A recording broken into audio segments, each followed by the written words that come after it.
ధిన్నకుతా ధిన్నకు ధిన్నకుతా గల గల గల గల గల గల గల గల ధిన్నకుతా గజ్జలనే కట్టి తమరుపమే పట్టి నాట్యమే చేయుట అమ్మకు ఇష్టమట.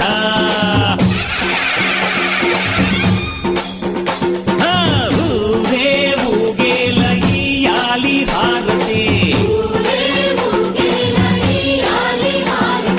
కాయలు కొట్టి ఫలములు పెట్టి పాదాలు తాకితే అడిగిన వరములు ఇచ్చును తల్లే.